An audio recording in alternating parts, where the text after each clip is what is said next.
morning po ba sa inyo? Good evening na po. Morning po. Okay, good morning po sa inyo. So, yung naibigay po sa akin is it's about yung ating text for today is about Second Timothy chapter 3 verse 10. And since this is the last day of September and September is usually po sa ating mga Christian churches, we're celebrating the Christian education month or yung iba Sunday. So this is the last day po na we will talk about the scripture and the Bible. So yung ating pong text for today, it's about all scripture is inspired by God and useful to teach us what is true to make us realize what is wrong in our lives. It straightens us out and teaches us to do what is right. So, ang ganda po ng ating text. So, ito po yung ating pinaka-devotion. Next slide, please po. So, this September 30, ito po yung the results of a decision long ago. Why do Roman Catholic Bible verses have more books in them than Protestant Bibles? Actually, ako din po, ganun din po yung dating naging question ko. Since may mga kaklase po akong Roman Catholic and ako po ay Methodist, nung minsan na nagdala po ng Bible yung kaklase ko noon. I was in grade 6 po noon. And then nung makita ko, meron po ako nabasa doon, Maccabees. Sabi ko, ba't yung sa akin wala? Sabi ko gano'n. So later on, basta alam ko lang po, ganun lang. So I am blessed, nabigay po sa akin yung devotion na ito.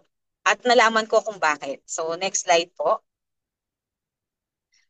The answer is comes from the work of a man who died on September 30, 420. His name was Sopronius Eusebius Hieronymus, but history knows him as Jerome. So si Jerome po yun. Next slide. Born of Christian parents in northeastern Eastern Italy, he went to Rome at the age of 12 to study. He was baptized there at the age of 19 and resolved to devote himself single-minded to the service of his Lord. Next po. Jerome became attracted to monasticism, spending time in both Gaul or modern day po yung sa France and Syria. He lived a life of self-denial in the desert near the ancient town in Chalkis, Syria. During this time, he began mastering Hebrew and perfecting his Greek. He was ordained in Antioch and recognized as a bishop without pastoral responsibilities. He next studied in Constantinople under the Gregory of Nazarius, one of the Cappadocian fathers who had profound influence on Christian theology in general and on the doctrine of the Trinity in particular. In 386, Jerome moved to Bethlehem. So nag-move po siya sa Bethlehem and he spent the rest of his life there. He was overseer of a monastery and spiritual advisor to a local convent. So naging ano po siya sa isang konbento. Jerome spent most of his time writing. His linguistic ability and scholarship were unsurpassed. In the early church, he carried on voluminous correspondence. He compiled a bibliography of Christian authors. So nag-compile po siya, pinagsama-sama niyo po yung mga po ng mga Christian authors and wrote commentary virtually every book of the Bible. But Jerome's greatest contribution to the Christian world was his translation of the Bible. In 382, Pope Damasus commissioned Jerome, then no one than 35 years of age, to produce a uniform text of the Latin Bible. He was to standardize the text. Then in circulation, this was daunting task according to Jerome, there were almost as many Latin texts as there were manuscripts.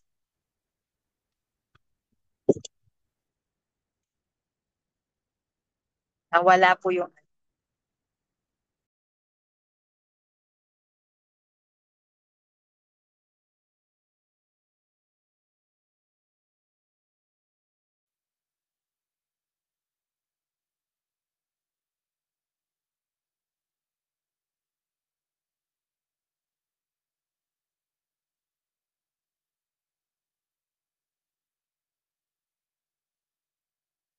is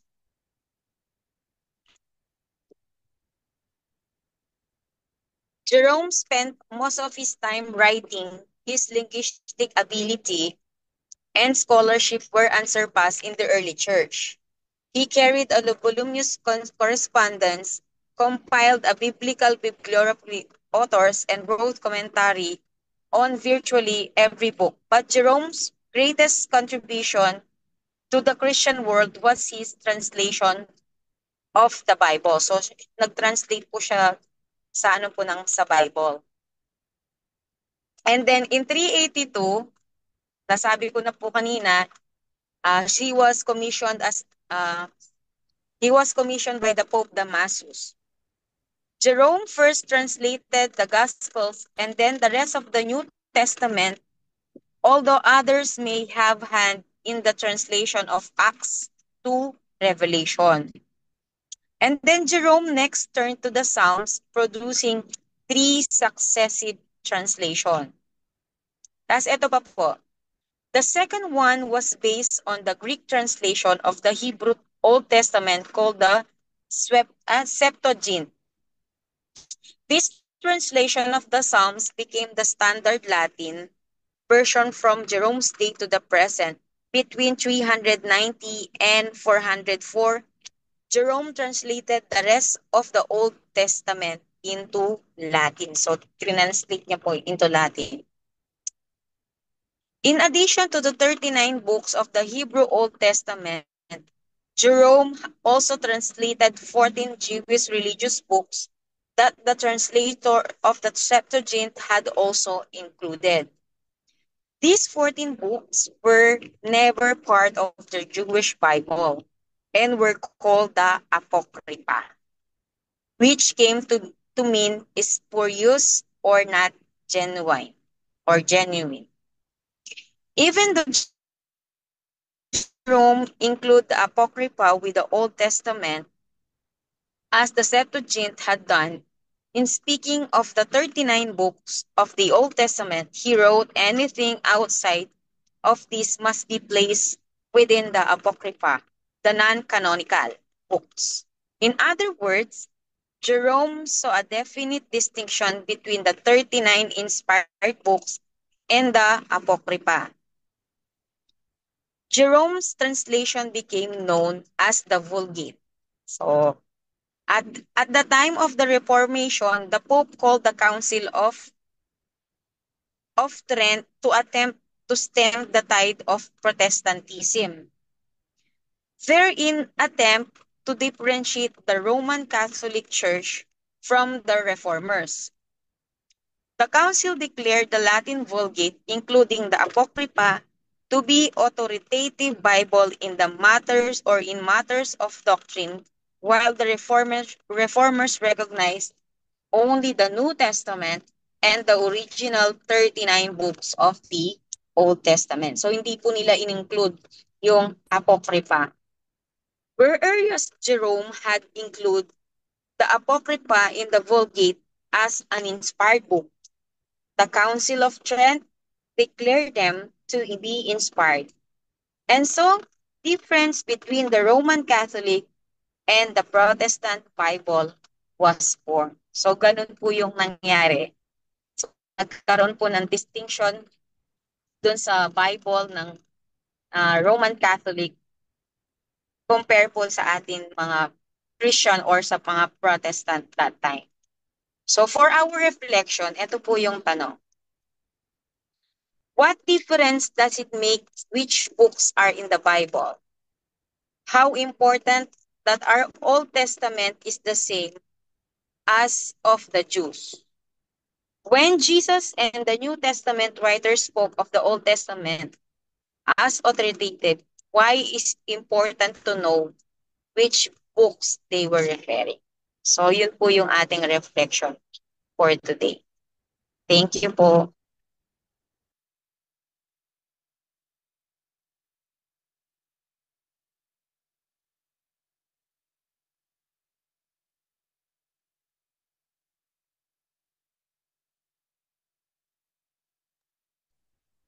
Ayun po yung ano natin. Sino po yung pwede pong magbigay ng ating reflection for ano po para po sa ating text na our devotion na inano po natin today.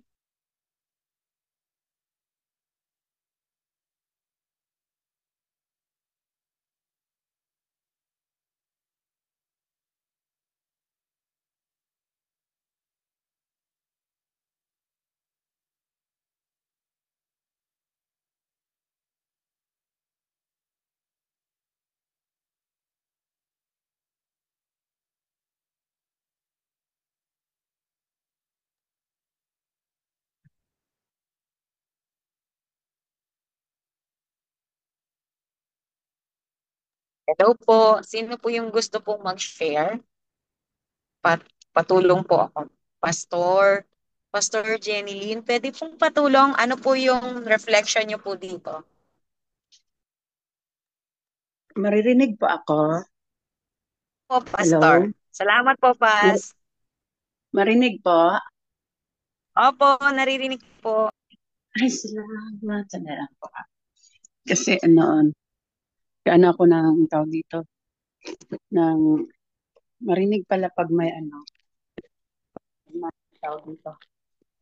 Okay, may tawag dito. Hindi kasi marinig yung cellphone ko.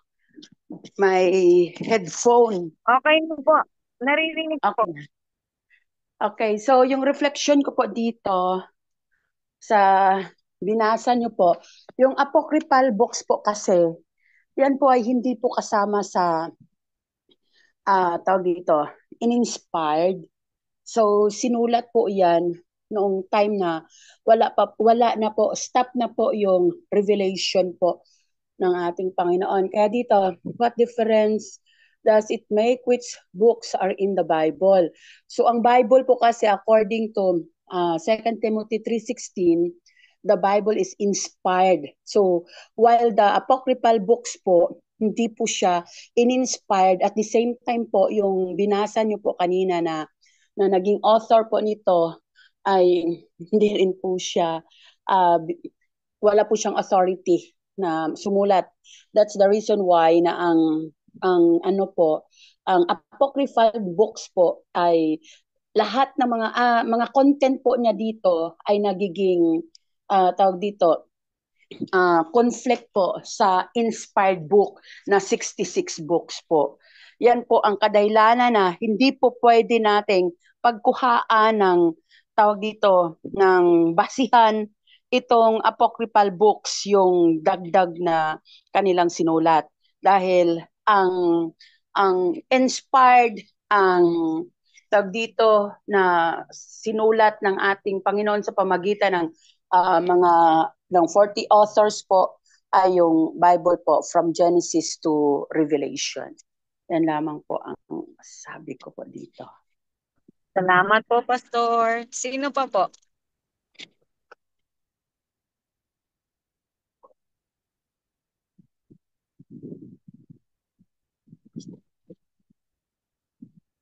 Meron pa po ba?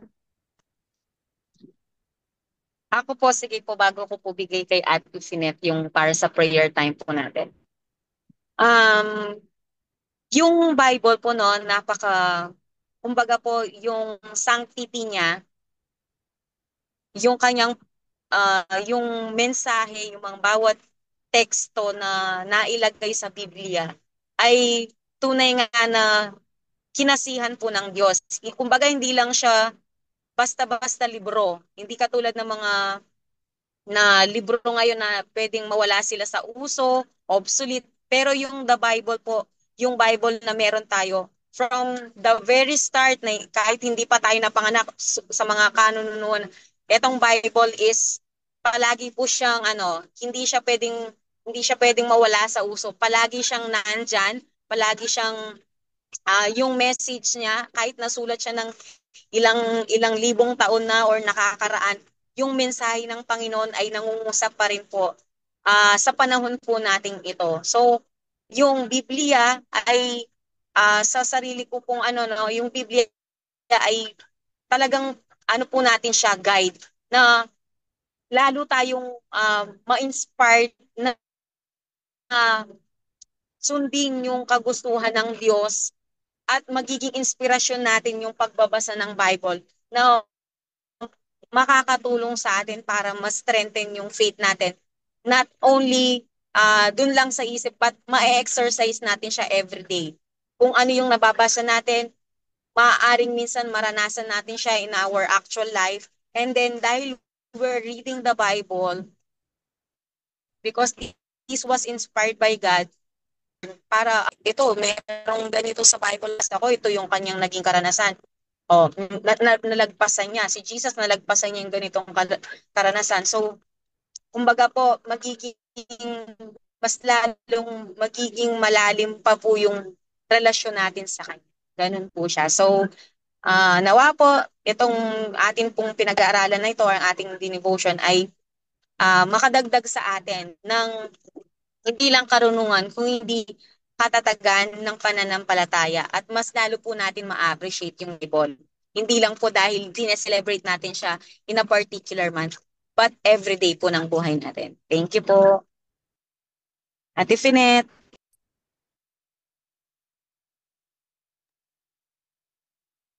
Hello po. Yes. Wait lang po. Saglit.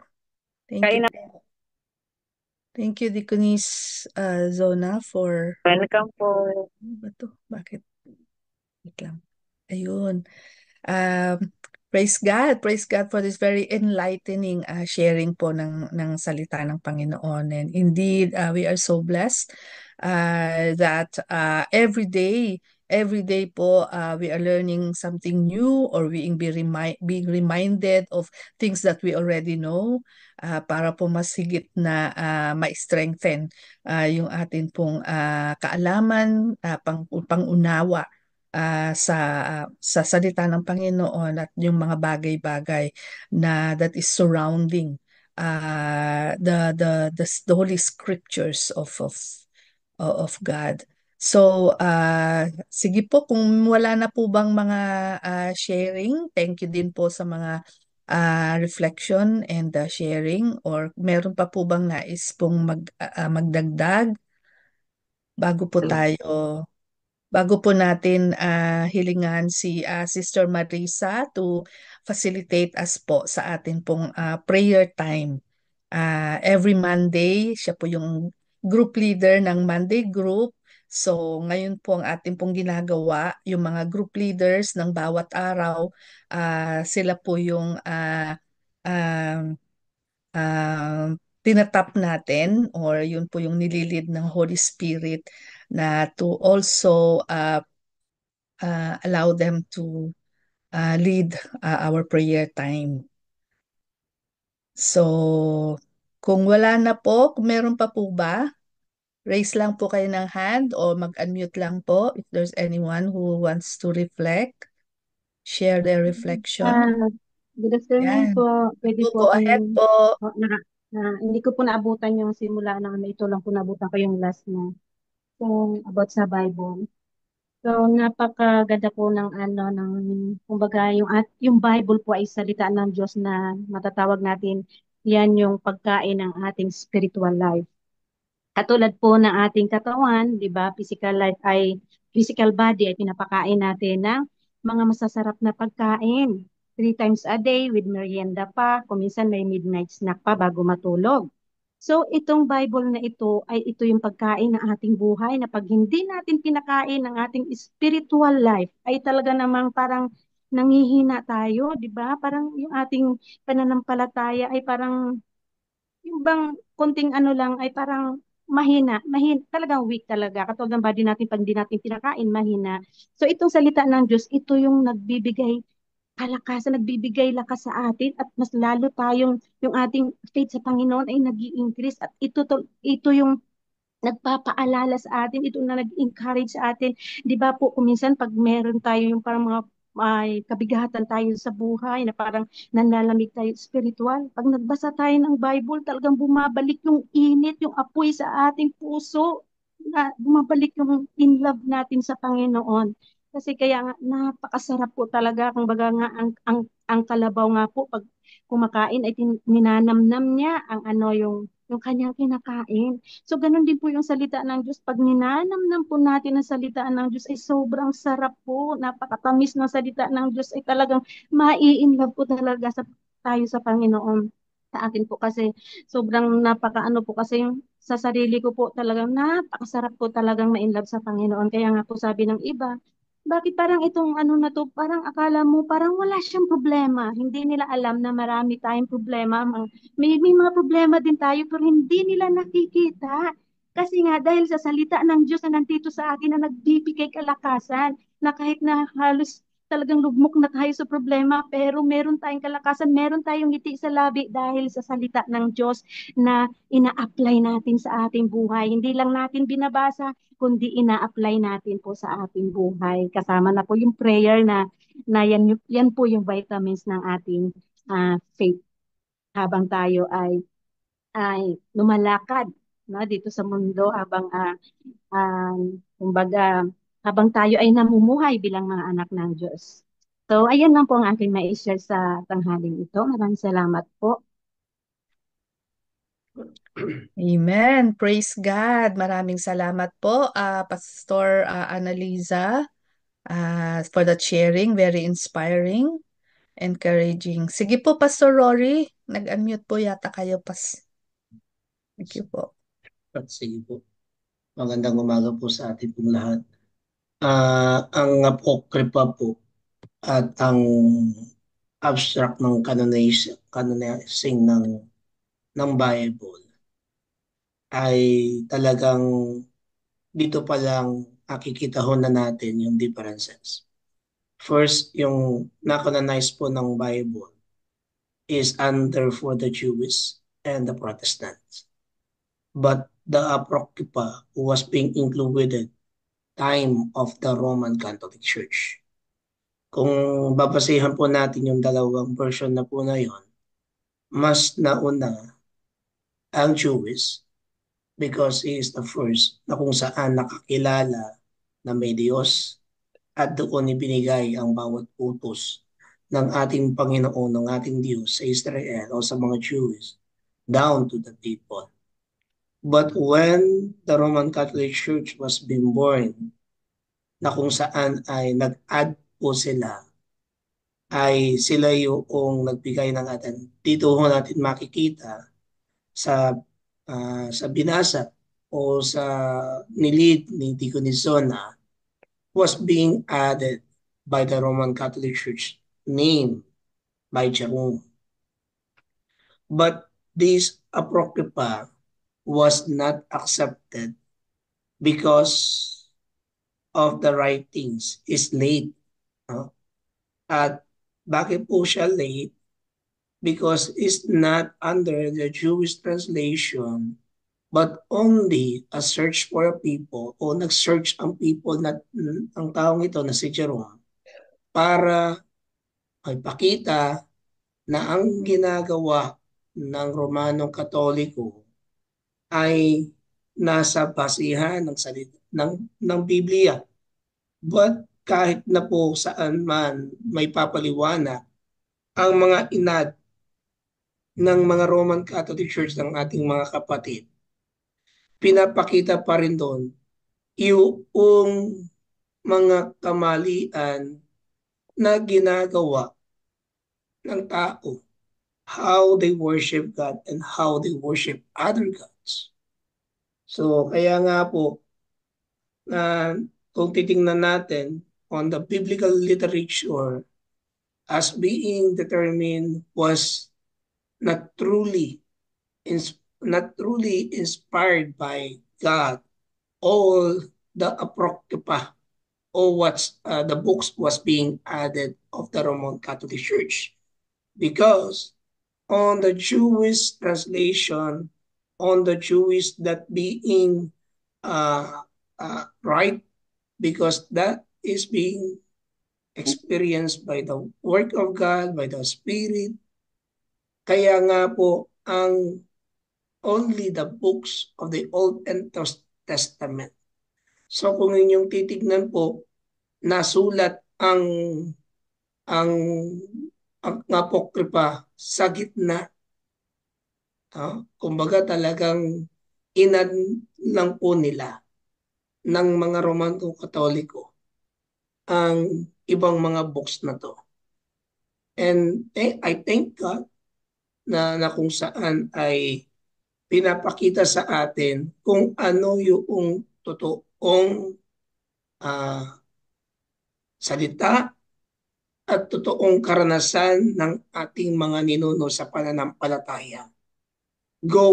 From Genesis to Malachi o Malakay na ating nababanggit to Matthew until the Revelation.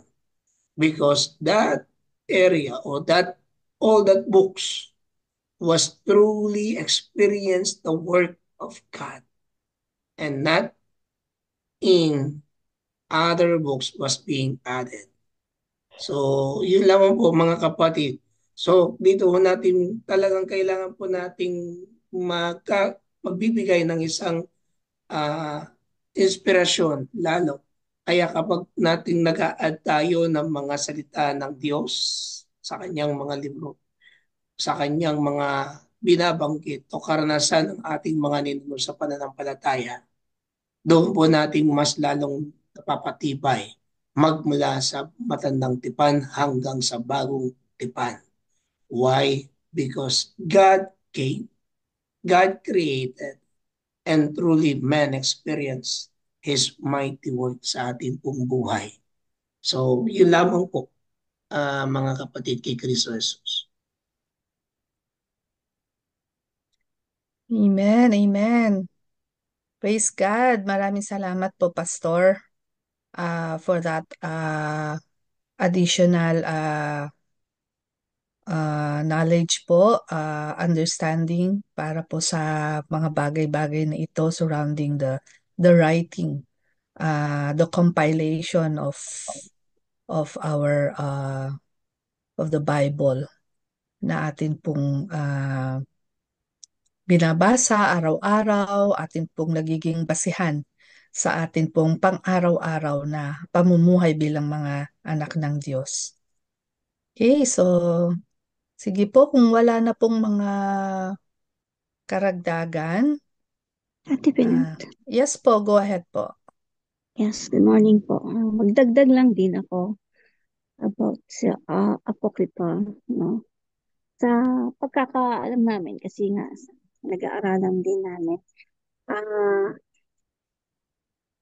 merong kaya siya tinanggal sa Bible dahil hindi na-meet ang standard ng yung authenticity ba? Authenticity or yung may doubt kasi parang tumikit para bang ang mga istorya na halimbawa sa love story, madaling ikwento, pwede nating dagdagan yung kwento para paniwalaan ng tao pero hindi naman talaga totoong nangyari or nadadagdagan yung dinadagdagan yung istorya para mas maging kapanipaniwala pero walang basihan na talagang totoong nangyari. Yung parang ganun ang nangyari, ganun ang ano sa apokripa. So, mga istorya siya na, yun nga, it's not naturally na breath by God. Doon, kaya nga sabi, na naiintindihan pero hindi naman na-meet yung high standard na talagang nabilong siya sa mga salita na galing kay Jesus. So, they had been understood pero but not helpful, sabi nga. ah not been understood to be inspired katulad ng binanggit kanina kaya excluded siya or hidden away. So tatanggal nga siya sa bilang sa mga Protestant and sabi nga maski si Jesus he never once quoted any apocryphal text kahit nung first century yung mga followers niya wala naman siyang nabanggit. So Yun lang po yung pwede kong idagdag doon. So, mapalad tayo sa ating sa Protestant dahil general, yung Holy Bible natin na talagang pinaglalaanan natin ng time natin at pinag-aaralan natin, makikita naman natin na talagang yun yung galing kay Lord, yung sabi nga yung mga sumulat noon, yung mga nag-ano nung unang-unang panahon pa na maski nung panahon pa noon, nakasama nila mismo si Jesus, nakasama nila mismo ang Diyos, kaya yung mga nakalagay doon, kahit pa iba-ibang version, di ba? Magbago-bago man tayo ng marami ng mga version.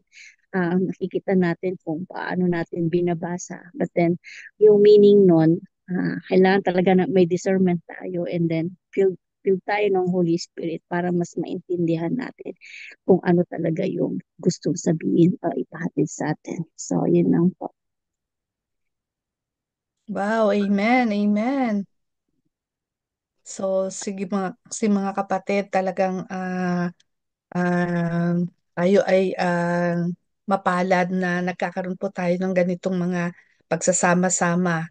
Lahat po tayo, I believe, ay nabibiyayaan tayo sa mga sharing, sa mga reflection, sa mga wisdom at experiences at yung mga knowledge din ng atin pong mga kasama. At praise God for all this well, we can say information, but at the same time these are things na kailangan talagang malaman natin, and so that we know, 'di ba? So that we know, lagi nga natin sinasabi, so we know how to defend the holy word of God, where it's coming from, the truth, 'di ba? Yung katotohanan na nasa salita ng ating Panginoon. Kasi lalo na sa panahon natin ngayon, marami ng the word of God is being twisted, hindi ba? Left and right. Talagang it's under attack, and it's madami ng sabihin na natin mga interpretations, mga iba't ibang applications at na minsan ay alam natin na it's no longer biblical, sabi nga. So we are so blessed that we are here, and we continue to be deeply rooted in the truth. Sabi nga, katulad sabi ni Sister Babes, hindi lang kwento-kwento, hindi lang katang-isip, hindi lang imagination, but the Holy Bible that we believe in, and that we continue to use, to read, and to use as our daily guide, ay talagang it's God inspired, Holy Spirit authored, na ang Holy Spirit ang siyang talagang author ng Holy Bible na atin pong tinutunghayan. Okay, so sige Hello. po, meron pa po bang mga Opo. karagdagan? Yes. Opo, Sister Finet. Go ahead, Um, Sister Marisa, and then please pakituloy-tuloy nyo na Opo. po after I, yung ah, reflection nyo. i, Thank you po. Opo, idagdag ko lang po dun sa story ng Apocrypha. Actually, it was written by, dinagdag na nga lang ng mga ng Catholic, I think it's 300 years when they started. I'm not exactly sure, but they're the one who put it in the Bible. Kasi sila lang yung merong ganyang book in the Bible. And hindi nga dapat kasama yun dahil basically maganda naman yung mga nakasulat doon. It's talking about yung how ay yung taong dinidescribe doon, like Tobit, Susana. Ano rin naman yung maganda rin yung story nila. Maganda rin yung mga karakter nila. But the thing is, from Genesis to Revelation, every book of the Bible, it talks about Jesus. Even in Genesis, wala si Jesus doon. But it talks about Jesus. In Exodus, Leviticus, Numbers, Deuteronomy, and so on, lahat ng book ng Bible, Jesus was there. ano nga lang siya, yung parang naka-hide siya doon sa Old Testament. Unlike in the New Testament, nandun na siya, revealed na siya sa New Testament. So doon sa mga book na dinagdag ng mga ng Catholic, pinag-uusapan doon yung magandang karakter, magandang ginawa nila nung yung taong tinutukoy doon sa bawat book na dinagdag nila. But it's not, they're not pointing to Jesus. Hindi naman, it has nothing to do with Jesus. Parang wala siyang revelation na sinasabi doon patungkol sa ating Panginoon. So hindi siya, kumbaga kasi wala siyang relation doon sa character na yun na nagpapatungkol kay Jesus. Like Joshua, when we talk about Joshua, he uh, typology siya ni Jesus Christ doon sa book ng Joshua. He was talking about Joshua, but if you want a revelation, Joshua is a typology of Jesus Christ, even though wala siya doon. Hindi minimension yung name natin. Pinimension yung name ni Jesus Christ because we knew na hanggang Book of Malakay lang naman yung Old Testament, so wala pa talaga yung pangalan niya. And then in the New Testament, when do sa book ng Matthew, doon pa lang nag-start yung name ni Jesus up to Revelation. So yung character doon sa mga book na ito, um, maganda yung kanilang character. It signifies victory sa kanila kasi sa sa kanila, sa mga Jewish, yung mga pangalan na yan, sa kanila originated yan eh. Sa kanila mo mababasa yan, sa kanila mo makikita yung mga character na yan. And they emphasizes so much doon sa mga character na yon. Kaya tayo, syempre, hindi naman tayo based doon sa Jewish law o Jewish ano nila, Judaism nila. So hindi natin tayong sa under ng Christianity, hindi na natin kinakailangan yung mga character na yun. Yun lang po yung maidagdag ko. Karagdagan din po. Ayan. Pasensya na. Napapatagal lang konti. Ay, sige po, maganda nga. Kasi nga Dami po, tayong nalalaman. sa pag-aalala ko lang po sa pag-aaral regarding about sa Apocrypha, ang basihan po ng Roman Catholic Church kaya nga po naidagdag yan, according to them, is uh, to defend the faith of the Roman Catholic Church. Because there is a lot of yes, personal na kung saan ay nagbibigay sa kanila ng diin kung paniniwala about purgatory, and andun po yon on the book of Judith. Kasi nga po, yun po ang Judith po ng Roman Catholic Church. Ayan, Tobit. Why? Because the main issue of adding that is yung kasing ginagawa ng Roman Catholic Church of their faith. That is the reason behind why they added some personal, whom this personal who is, and what is the story behind of that. And then ang isa pong katunayan pa, kung titingnan po natin yung kanilang pagsusulat nga, even though sinabi ng late ho silang nagbigay, nag-submit, at walang basihan regarding about Christ who is God, who is even though nandun, the Lord blessed them, the Lord gave them a way to prosper, but not particularly who is God, who is Jesus, who is the work of the Holy Spirit in that other books. Kaya nasulat po yan in 1500s. But most of all, sa pagkasulat po diyan, kung titignan po natin, ng binasa ho kanina o inilit sa atin ni Tico Nizona is on the other translation begin in 365 o 385-82 when Pope Damasus commissioned Jerome. So doon pa lang po nagkaroon ng interest ang Roman Catholic Church when they translated all the compilation of the people na kung saan ay nagbibigay kadiinan sa bawat lugar na pinuntahan ni Jerome. Nickname ay Jerome. Kaya doon po natin mababasa at malalaman was being translated. Talagang napaka-late na.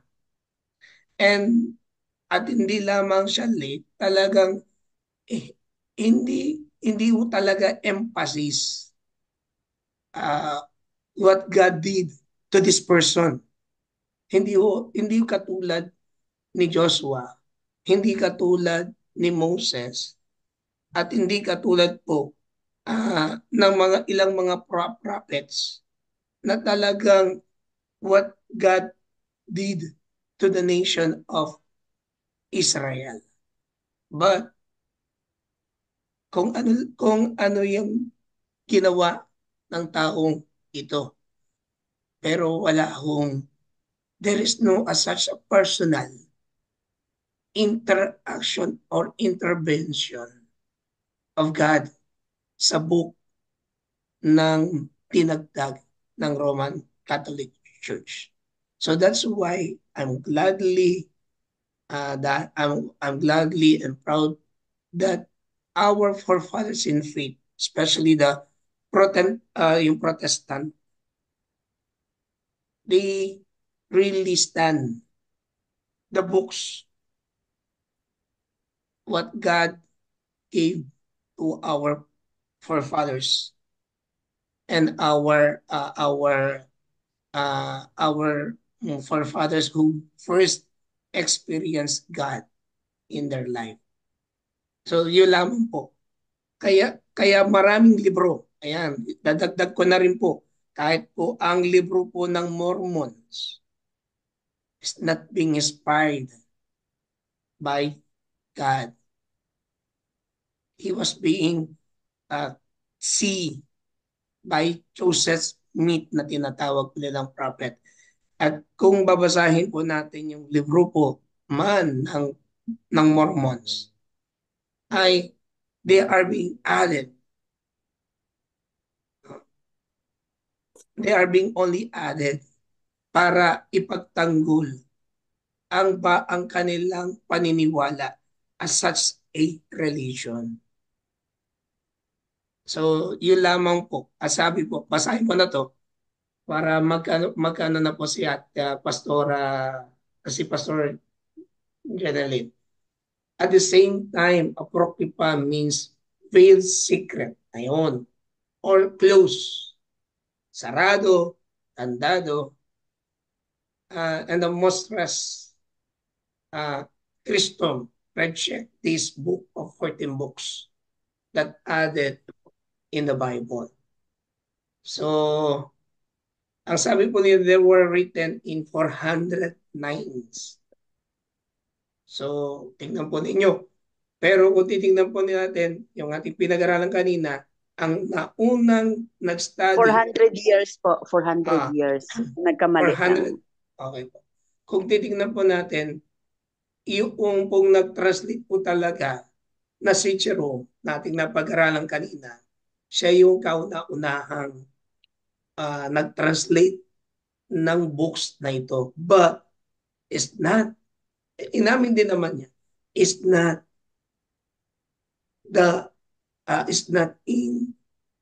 added in the books or is not being inspired, but only investigating the experience of such a people.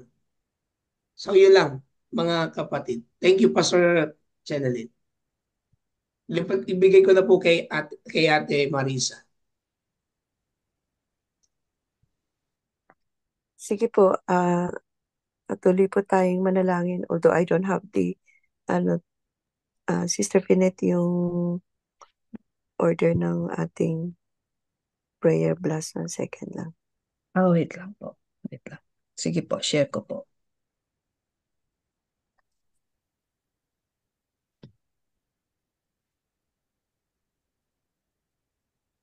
Okay. Nakita na po ba? Nasa screen na po. Opo. Opo. Ayan. Okay. Ayan.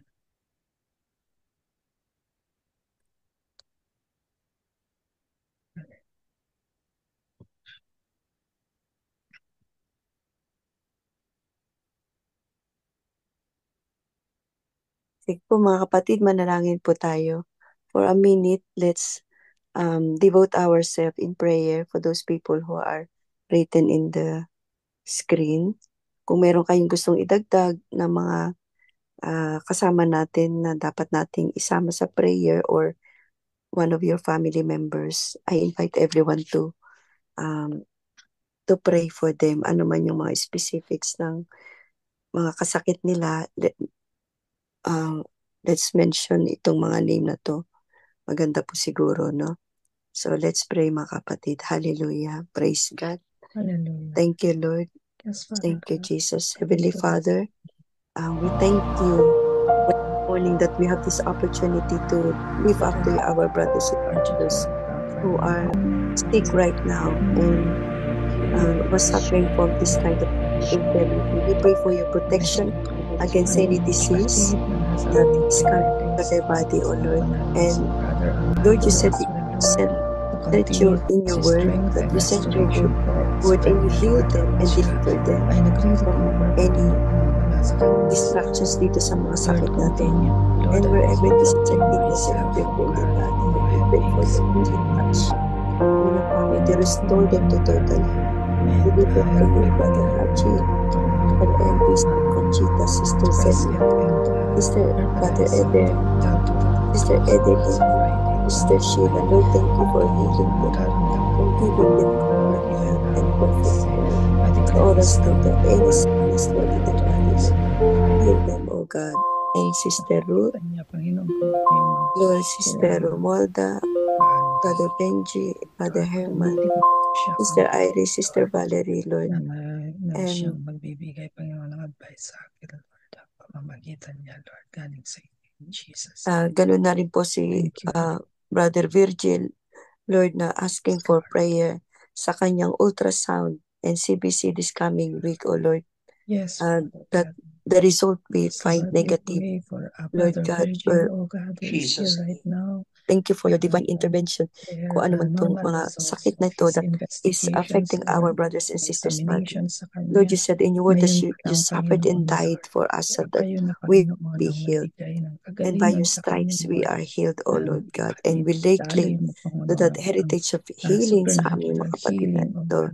You promise us in your word, sa aming kapatid na ito, si Brother provide Virgil. us for those, hindi lang yung healing, Lord, any provision that they need sa kanilang mga medical expenses, Lord. We ask them also, Lord God. And if they are going to see a doctor, Lord, give wisdom sa mga doctor na yun, how they are going to treat these illnesses. This we pray in Jesus' name. Amen. Amen. Amen. Amen. Ano nga po yung susunod? Today, our prayer focus is yung pillars of society, which is very vital sa ating society, no, mga kapatid. Yung family. We all belong in family, no? So, it's very important na ipanalangin natin yung bawat pamilya natin. And each one of us here representing our family. May mga prayer concern tayo sa mga pamilya natin, lalo na sa mga anak natin, sa ating mga spouses.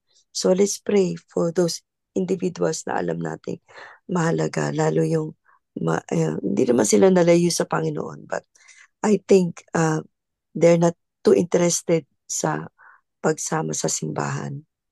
So let's pray sa ating mga pamilya na ito. Let's start, mga kapatid. Hallelujah. Praise Hallelujah. God. Yes, Heavenly Lord, Father, once again, tinataas namin ang aming mga pamilya, Panginoon. You know ang kayo, sitwasyon Panginoon, nila, O God. nakakaalam. You know where they Ano are. po yung mga Ano yung nasa state isip nila nila, sa nasa puso kanilang nila, pananampalataya right ano now. man, Panginoon, yung mga So we're asking, nararamdaman Lord nila at Jesus, na nararanasan. ikaw pong kumilos sa aming Kayo mga po pamilya, yung especially sa patuloy na mangusap at Lord, kumilos sa ikaw po sa ang, buhay ng it's a bawat gift, miyembro ng aming Lord, pamilya. from you to mga anak Because na we ito. want So them, we're lifting up Panginoon, to be in our the place children to where you, you Lord want them to Jesus. be, O God. Lord, Na hindi niyo po at their hahayaan, age Panginoon, right na now, sila maybe ay malaki na tuluyang sila or mapaparibasa, mga maliliit tuluyang pa sila. magkapalayo sa inyo, So kung maliliit pa sila, tinataas kayo, natin. Panginoon, Sinasabi ang mo sa salita, mula sa train kanilang up a child the way they should sa go. inyo, So we're sa lifting inyo, up to you sa our inyong children, O protection, God. Panginoon. Kahit na yung Patuloy mga na malalaki na they have their own aming minds panalangin and sa making bawat miyembro choices and ng aming decisions in their pamilya, life. mga anak, Lord, saan man naroon, ano man yung mga mga relatives namin, mga nagko-contradiction, kaibigan bring them back, namin, Lord. Deliver them kayo from bawat isa sa anything amin, that Lord, ay is gagamitin mo, uh, Panginoon. Tulungan mo kami, O naglalayo God, sila sa iyo, na hindi po Panginoon. po We tumigil, pray that they huwag will turn manghinawa, back to you, O huwag God. mapagod, The seed that was Panginoon. planted into them, Lord, Alam namin, Panginoon, ipalaguin promise mo mo is that you will will always grow, be with us. O God, and That anuman allow po them to yung have the deep knowledge sa of who amin, you are in them. Panginoon, we will Yung complete, value mo sa kanilang mga Panginoon, buhay, and Lord through God. the Ipuin generations niyo to po come, sila, Lord, ibalik ang niyo legacy of faith po sila ito, sa iyo, Panginoon, Panginoon. Hindi sa aming magpapatuloy magulang nila, kundi sa iyo, at Panginoon. sa pamamagitan, Because Panginoon, apart from ng you, presensya Lord, at they gabay cannot ng do Banal na anything, Lord, Espiritu without you into their sa lives. So bawat we're lifting pamilya. up to you, In Jesus' Lord, name. ang pamilyang ito at mga extended family namin, Lord. Itinataas na rin namin sila sa iyo, Panginoon, that they may know you and understand yung relationship Lord. that they needed para magkaroon sila ng salvation. Yes, Thank you, Lord. Father. This we pray in Jesus' name. Amen. Amen. Amen. The benediction na din po. That's okay po. Okay lang po. Ayan. Thank you po. Marinig po ako. Yes po. Yes po. Loud and clear po. Okay, so patuloy po tayong manalangin. Amang makapangyarihang Diyos, na siyang naglalang ng langit at ng lupa, ganun din po ang nagbigay sa amin ng buhay. Salamat po sa kapahayagan na kung saan patuloy mo pong ipinapahayag ang katotohanan sa amin. Salamat sa daybreak prayer na ito, Ama, na kung saan, Panginoong Jesus, itong panalangin, Ama, ay binibigyan ang bawat isa, Lord God, ng halaga na kahit sa kabila ng napakabising oras, panahon, naroon pa rin, O Diyos, ang desire ng aming mga puso. Dalangin ko, Panginoon, na patuloy mong pagpalain ang bawat isa. Thank you, Father God, for blessing our lives, O God, for strengthening us, even our faith, Father. Nung saan faith na hindi nabase sa kung saan, bagkus talagang nabase sa katotohanan isinulat mo, Panginoong Jesus, sa banal na kasulatan. Kaya sa oras na ito, Ama, pagpalain mo, O Diyos, ang bawat isang naririto. Pagpalain mo ang aming mga buhay. Salamat po na hindi po kayo nagpapabaya sa amin, Panginoon. Salamat sa lahat-lahat ng iyong pagpapala sa bawat araw na aming pagdulog sa iyo ay naroon po kayo, Panginoong Jesus, na hindi po, Panginoong Jesus, nagpapabaya. Salamat sa mga salita, salamat sa karunungan, salamat, Panginoong Jesus, sa kaalaman. Ito po ang aming dalangin sa araw na ito. In Jesus' name, lahat po ang magsabi ng Amen. Amen.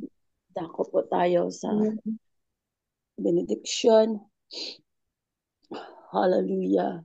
Therefore, sabi po dito sa Titus chapter 3 verse 8, therefore though I might be very bold in Christ to command you what is fitting, yet for love's sake I rather appeal to you, being such as one is old, aged, and now also a prisoner of Jesus Christ.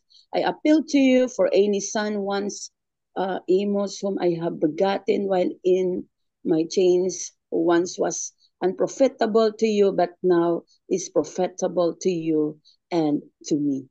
So, ang Diyos po ang magpala sa ating lahat. Tanggapin po natin ang pagpapalang nagmumula sa ating Panginoon. The Lord will keep us continually and His face will shine through us. Ang Diyos po, purihin po natin ang ating Panginoon. Amen and amen. Amen. Amen. Amen.